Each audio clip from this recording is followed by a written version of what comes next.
Welcome to The Growth Equation. This isn't your typical business podcast. We're keeping it real about the challenges of scaling up, period. I'm Tristan Wright and I've been there. I've built and scaled my own business. I've sold it. I've learned a ton along the way. Now I'm bringing you the no BS stories of founders who are in the trenches right now, navigating that messy middle. We're talking advertising, marketing, design, creative, branding, the whole 9 yards. Doesn't matter if you're a solopreneur or running a team of 100. Everyone's got a secret sauce, that thing that makes them different, better. We're going to uncover it. So grab a coffee and let's get real. Today we're talking to Jens from Good Viking. Jens, welcome. Thank you, Tristan. Hi, how you doing? Good, mate. So goodviking.co.nz. There is a few different countries in there, and listening to your accent, there's another one as well. So, yeah, I suppose I'm a bit of an international nomad.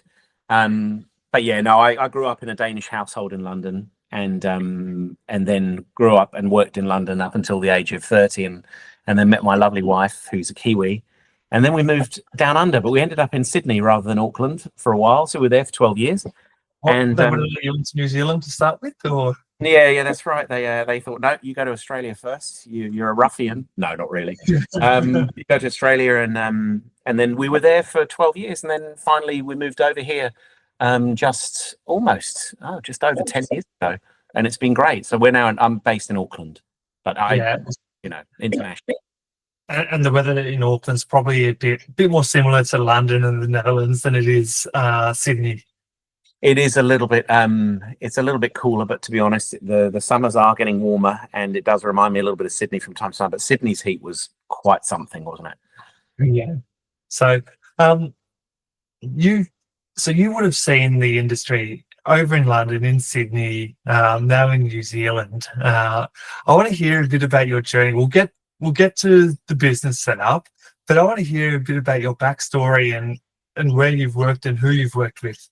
Well, my backstory, I suppose, from a career point of view, I've always worked. I've loved working. I mean, I always had part-time jobs and stuff when I was studying, but mainly with a focus on film. And I grew up watching television, a lot of television. Grew up loving films, absolutely adoring going to the movies.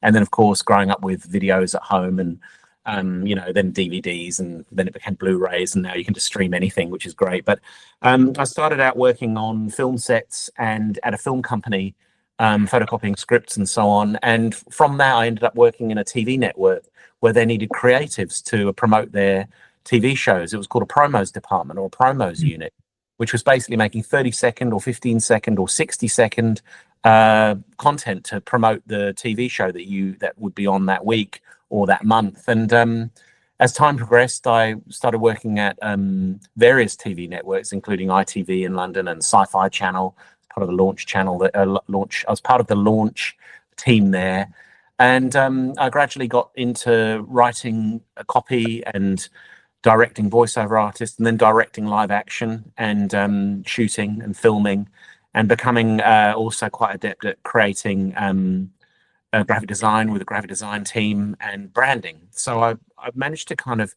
through that beginning of working at a TV network, I managed to collate a lot of skills, and over time they grew, and I've really enjoyed it. And then, of course, with a job like that, you can travel, because then you can work at a lot of different networks, not necessarily in the same country, because you know what the skills required are. So, it's been great. So that has been a very fortuitous thing. I've never worked in an ad agency, though I've worked alongside ad agencies, and I've worked for many, many marketing directors and colleagues, and answered their briefs with creative and visual identity, and even creative 30-second, 45, 60-second spots in mind. So that's what I've done over the year. Awesome. And setting up Good Viking, did that start in Australia? Did it start when you moved to New Zealand? What was Well, that's a very good question. How did Good Viking start? Good Viking started because of COVID. So what happened was, I was working in New Zealand, having worked in numerous networks and streamers and broadcasters over in Australia. and then having worked for TVNZ, the national broadcaster over here, as their executive creative director, they decided to trim the tree when COVID occurred, as a lot of a lot of media companies and media agencies did, and they decided to actually do a little bit of a cull and restructure. So I ended up with no job as COVID suddenly gripped the nation, and we had a pretty tough COVID over here. And so I thought, well, what else can I do? I can maybe set up on my own, and I did, and it was quite a frightening experience. It probably would have been equally as frightening in reality, but with COVID on top, and surrounding us generally as a nation, it was a very, very unstable time, and you didn't quite know what the future had in store. So I set up Good Viking. I asked a colleague who'd also been let go whether she wanted to be part of the company as well, and she said yes, she'd very much like to be.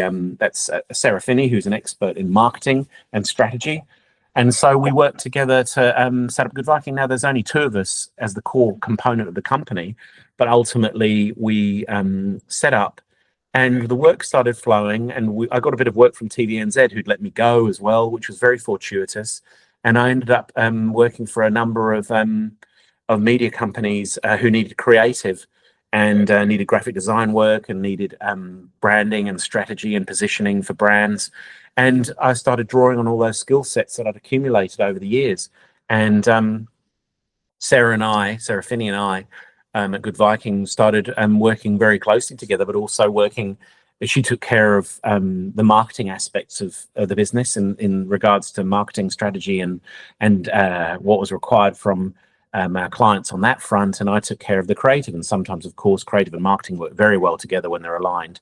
So we worked together on that kind of stuff for our clients and combined our skill sets. And then that's the core of the company. And then we rely on a lot of global contacts, having worked and lived, and Sarah Finney also worked in London. That's where we met. We drew a lot from our freelance resource that's international and global. So when we need a designer, or we need a branding design, someone who can design brands or logos, or someone who can help us with a project, we'll draw from our little black book of contacts globally and locally. So we're really, really happy with that setup. It works very well. So we have very much a freelance resource and team, and we can actually set up a project and draw from the best in the world, both globally and locally, to apply to that project, whatever's required. It's really interesting. I was talking to someone a bit earlier around the freelance model versus permanent staff model, and there's pros and cons for both of them. What's the reason that you've chosen the freelance model for your business? Is it workload, or is it risk, or is it the ability to get skilled staff or skilled creatives in? It's a blend of all of those points, really. I mean, the decision came from myself with discussion with Sarah, in the sense that we just wanted to be agile and very much apply our skill sets to the job that was demanded of us, and then we could pull in the resources required. We would hate to have someone on the books who might be busy for 6 months and then have 4 months of not so busy because that particular project that we're working on is not necessarily for that person's skill set. So ultimately, it just suits us better to draw from the best of the freelance pool and apply them and use them, as a team. And we call them our friends and creative family, and because we know them very well, we've worked with them in a corporate environment before. So we actually we get the best of both worlds, in the sense that it also takes the risk out of it. You're right, in the sense that you don't necessarily have to pay a salary, and as long as they're being paid either on a project by project basis or on a freelance rate, then everything can be calculated around that, and it works very well. I mean, if you'd asked me before COVID, if I was setting up my company, I would have a totally different mindset. I would have had an office, for example. I would have had a team and built the team. But COVID, I think, has led to things like this. We're talking over, a Google chat, Teams chat or whatever. And, that's become part of the norm. And I think this business model is now considered normal. None of my clients or our clients consider this strange. I'm sitting in what's effectively my study at home. And if we need to do a workshop, we will hire a space out or borrow an office space. And if we need to meet in person with people, which I like doing a lot, I think there's a lot to be said for meeting in person, we will travel to meet the person, potential clients in person in a coffee shop or at their offices. And it all seems to work very, very well. I can't complain about the way the business is running.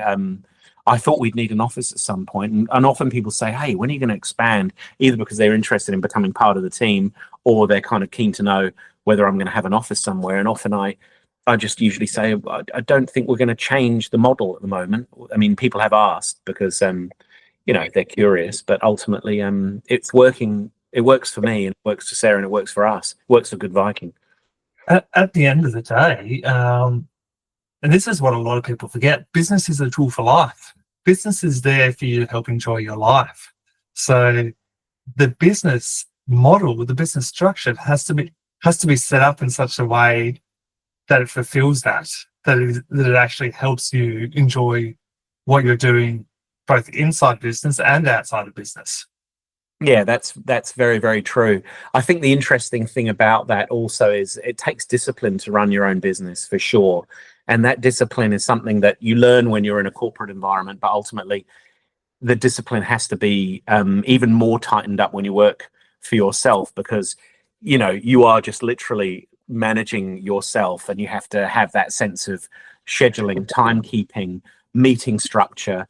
And also, when's the part of the day when you can actually just think about things a little bit? And I have these things compartmentalized. I have them all mapped out on my timesheet or whatever I call it, my schedule, my daily diary. And I map it out on a Sunday. I sit there and go, right, these are the things I need to do. Here's some thinking time for this. But it is interesting because you're actually also, it's very easy when you work in this model and this and in this way to blend business and home life. Yeah. And one thing you have to really police to a certain extent. And of course, sometimes they both run into each other. But ultimately, I think deep down, business has always blended into my home life, which is it's probably a flaw on my behalf. But even when I was working for big corporations, I never really clocked off at 5. I don't think creatives do clock off at 5. You're always thinking, trying to come up with an idea. I'm going to the movies later on this evening, and I'll be sitting there looking at the title sequence going, oh, what's this title sequence? What are they going to do? How are they going to present this? How are they going to present this brand or this movie, for example? And I, you never switch off really as a creative anyway. So, I mean, that's a shame for my wife because she'll ask me a question about our personal life and I'll be too busy thinking about a font or a colorway or some creative idea that I need to come up with. And she's like, you're always daydreaming, and I always have been. So that's something you've got to look after. You got to police a little bit and manage when you work on your own or work in a more of this kind of freelance style small business model. One thing I'm interested in is, like, say, the worksheet or the planning that you do on a Sunday evening, a Monday morning. A lot of people want to do that, but they don't. So I want to hear a bit about how you do it, and do you actually stick to it? Yeah, I stick to. Actually, it's funny. I stick to it like glue. I have to, otherwise it's overwhelming. Really, I have to know. I have to look at my week, and I have to know where I am throughout the day. And a big trick that someone taught me many years ago, a mentor said, even down to if you've got to travel to a meeting, put in the travel time into your diary. If it's half an hour away, that needs to go into the diary as travel time. And what I'll use the time to actually have a conversation while I'm driving and so on. But I have to be meticulous, because ultimately what happens is a curveball will come in. Someone will want to see me or talk to us as a company in regards to a project. And it may knock the diary, but the diary is just a basic structure that has to have some flexibility. But I plan it on a Sunday and just sit there, and all it takes is 20 minutes just looking at what's my week like. Oh, I've got to do this, this, and this, and I live by lists. I'm always writing lists, and I'm always I have a list for every day, and I cross things off, and that's with a paper and pen. But ultimately, that's really important too for me. I think you can't fly by the seat of your pants. You can for a couple of weeks if you want, but it in the long run, it's just chaos, and it's not good for maybe some people thrive on that, but I can't. I need to know. I have to have the structure. I'm a director, I also do, film directing and so on, or TVC directing, commercials and so on. And you have to have a similar discipline there. No time is wasted on a shoot. Because there'll always be curveballs coming in. So you have to plan. So I'm a big planner, and people are often surprised that a creative is so kind of organized and made. Something that creatives often struggle with is organization. Yeah, I think it's probably testament. I tell you what, honestly, what taught me to be creative was working in a cafe for about 5 years when I was in my student years, and working in a cafe, serving food, serving coffee, prioritizing the list of who needs serving. They've been waiting for 20 minutes. They need their sandwiches now. I know that sounds ridiculous, but to be able to have that kind of prioritization list running live in your head on a really busy day in a very it was a very, very touristy area where I worked in a coffee shop, sandwich bar. And it's funny because I've met a lot of other people who run their own small businesses, and people who are very productive, and they've often worked in retail as well, where you are at the front face dealing with the public who are your clients to a certain extent, and you put a foot wrong or let someone down, you have to firstly apologize and then make it up to them. So that was a very big learning curve, and something that keeps me on my toes even now that I'm probably, how many years on from that am I? Probably 25 years on from working in that coffee shop. But they made me the manager over the summer. It was incredible. I was only 20. But anyway, it was good fun, and I learned a lot. And I think it's good to learn, never stop learning, never stop learning. That's it. Yeah, you need to keep learning and apply learnings from other areas of your life into business, or from business into your personal life, because the methodologies are still the same. So yeah, I totally agree. 100%, Tristan. So business today is, you've got your two main players and you've got your freelancers that come and go. There might be 2, there might be 6. Sometimes there might be 1, sometimes there's 20. How do you determine, some people are like, okay, I need permanent staff because I know they're going to show up and I can hold them to account, whereas freelancers are a tiny bit different. So do you ever get stressed from using the freelancer model that they're not going to deliver for you?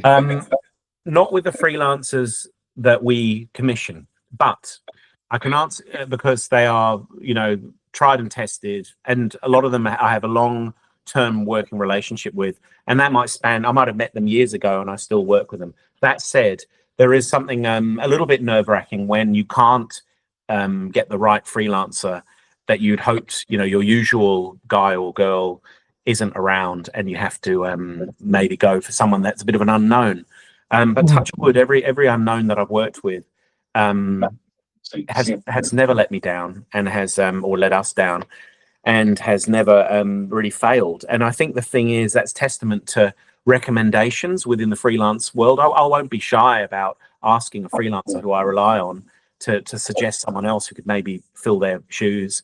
And I also feel like sometimes, you get a taste and a flavor for who this person is by just chatting to them and figuring out, oh yeah, they're right for the job. It's a bit of it's not an interview, but it's a bit of an interview process, and you show them the work and brief them, and you get a sense for whether they can do it or not. And usually they can. And if they can't, there's a sense of honesty there as well, saying, oh, that's not really my bag.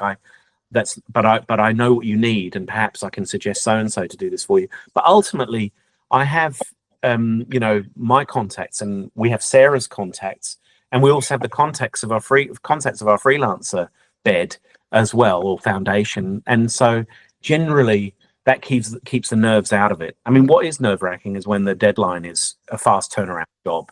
And that's another bag of nerves. But hey, we usually get it done. Well, we always get it done, and because you have to. That's why you sign up for this. That's it. Since you started start of COVID to now, what changes have you seen in the industry, or how are things varying now? Well, it's interesting. I mean, the basic industry the industry from which I came from, which is broadcast, has obviously gone through massive disruption over the last, say, let's say 15 years, but probably a little bit more, in regards to streamers and international streamers coming into the market and so on. So that has also reduced ad revenue for the linear channels, linear TV channels, and ultimately that's also reduced the amount of commercials being made. So it's a tumultuous time for people working in this industry, and I've seen a lot of people leave the industry and a lot of people out of work, which is a shame and terrible. But one would hope that those people will move on to other things, and they're not stupid. People adapt. I mean, I adapted, and I'll continue to adapt. But that's the main thing that's happened, is that TV isn't quite what it used to be.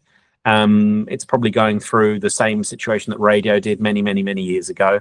But it'll always be there, and it'll always be in different forms.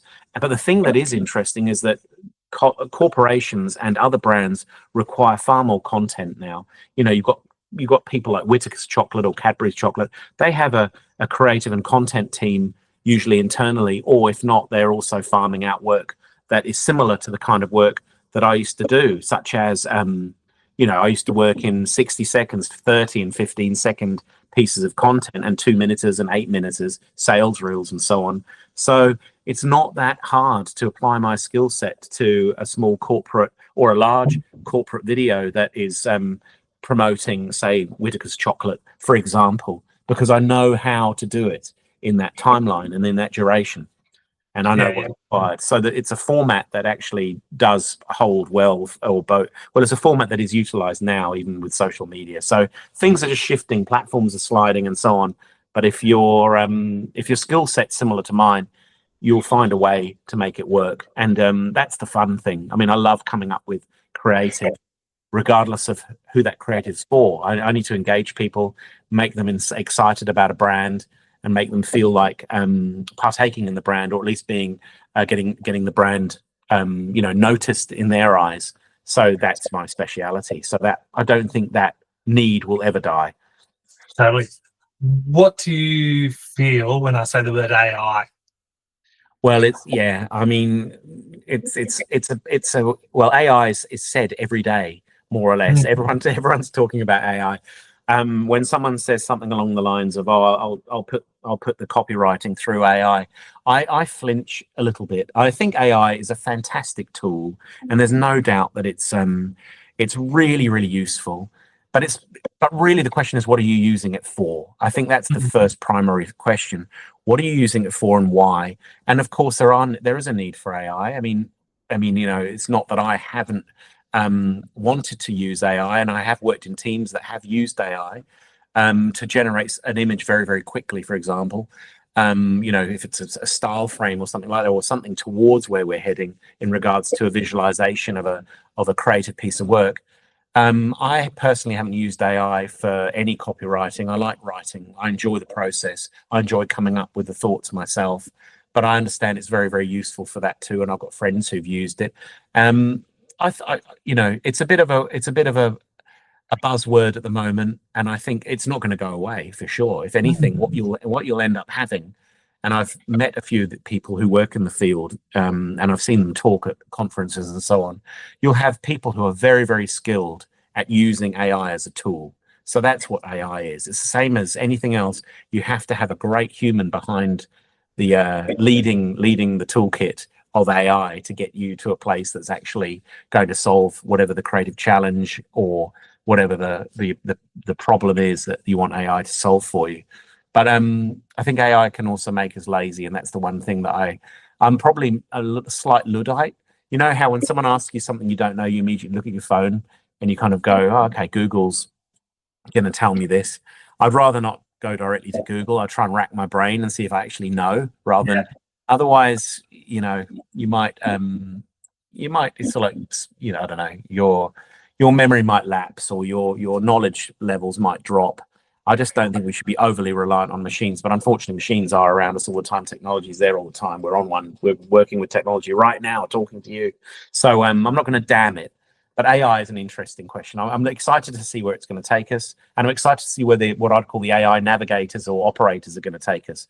But that'd be exciting. Yeah, totally. Like, we're going to need to be drivers, operators to make it all work. So it's not taking away roles. The roles are going to change.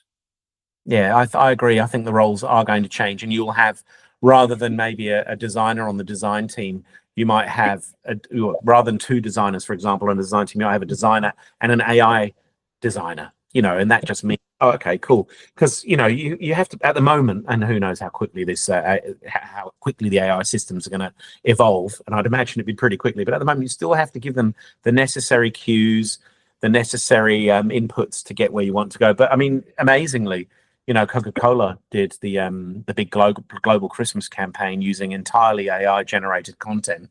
And to be honest, it wasn't bad. I mean, the advertising agencies slammed it, or a lot of them did.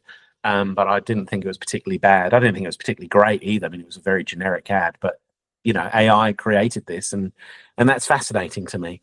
But I just don't want people to lose their jobs over AI. Someone asked me, why don't you get your storyboards done in AI, recently? And I was like, well, I actually work with a storyboard artist that I've worked with for probably 15, maybe 20 years now. And I like working with him, but also when I'm discussing shots, it's a conversation. I'll say, take the camera higher for this shot, or let's push the camera in here, and he'll draw that. And I know AI can probably generate something of a similar ilk, but it's not necessarily just getting something generated at whip smart speed. It's actually having the conversation to solidify your own thinking around the concept as to why creatively you're going to put the camera there. And that decision needs to come from me as the director, not a piece of machinery that just speeds up the process. Now, I understand why we need to speed up the process, because everyone wants things faster, because everyone wants to make money quicker. But ultimately, you are damaging the creative conversation with another practitioner at that point, and possibly also taking money out of his family's pocket when I need this storyboard artist. But I have seen great storyboards by AI. I mean, I have. It's just not for me yet. I like the conversation. Yeah, there's got to be. I think we've got to adapt, because at the end of the day, if we don't adapt, others will. So it's about, how do we do it ethically? So, yes. But equally, Tristan, if you had emailed me and said, I want to do an AI interview with you, you'll be interviewed by AI. And I really don't think you are AI looking at you, but you might be. But I would probably, if you'd said it's an AI interview, I probably would have refused. I mean, not because I hate machines, just like there's nothing personable there. But the fact that I'm there's nothing in that. Yeah, there's nothing in that for me yet. I mean, maybe there will be, but I doubt it. But the fact that you're a human being and you're chatting away, and I hope you're a human being. I don't know. Look, show me your fingers. I'm not but no, I'm human. Because if your hands, if you've got six, the thing. If you've got 6 digits, there you go. Then you're AI. But no, you've got 5 on one. Yeah, yeah. For a moment, I thought you might have a hook hand. That would have been embarrassing. Yeah. Pirate, but no. And hand. AI generated hook. Yeah, no. So that's my bias towards machinery, and technology. I probably wouldn't want to do an interview with a machine. I'd rather talk to a human. Anyway, there you go. What if we were to give other people that are in a similar position to you one piece of advice from your journey over the last 5 or 6 years? What's that one piece of advice you would give to other business owners? Keep learning, firstly, and find the time to keep learning, and do not take anything for granted. Actually work really hard, and then have your break, but it's working for yourself is, you have to drive yourself and you have to be driven. And I think, and you have to work. Sorry, I'm giving you way too many answers here. You asked for one bit of advice, but you also have to surround yourself with the right people for the right jobs as well. And great clients are always good as well. But ultimately, you've got to work hard and keep learning. Yeah, awesome. And where do you see the industry in 5 years' time? Oh, my Lord. Oh, that's so difficult. I mean, I don't know. I think one thing I do know, I think sport will carry on as a piece of content that's pretty untouchable, really. I mean, you'll probably see sport and so on, maybe the content being owned by the actual federations rather than owned by networks. That will be something that will definitely happen. And you may see that more and more in regards to people who start streaming their content independently on their own platforms and so on. But it's a very tricky thing to say because I could never have predicted this year 5 years ago either. It's everything's moving very quickly. But yet again, as I say, there'll always be room for brands, and there'll always be room for content, and there'll always be room for really creative people who make entertaining short form, long form, amazing content and formats. I mean, I'm still blown away by the content that I see on, television or streamers as well. I mean, there's always an outstanding TV show or documentary to be watched, and I'm loving that. And I think local TV will be something that will drive local networks and channels and streamers. I think people like to have their own country reflected back at them in some way or capacity, their own culture. So I think maybe we will move more towards that. We'll have these big global formats and content pieces, but there will still always be a need for local. People will always want to see an Australian story or a New Zealand story or a British or English story or the story of immigration and so on, and or a Danish story, in my opinion, take me into account. But yeah, so that's what I think will happen. But that's a very loose and bad, to be honest with you. Yeah, it's definitely going to be there's going to be a lot of changes in the next few years, that's for sure. Yeah, and I think it'll be interesting to see whether AI plays. I mean, I think it's already had a hand in creating a lot of long form content.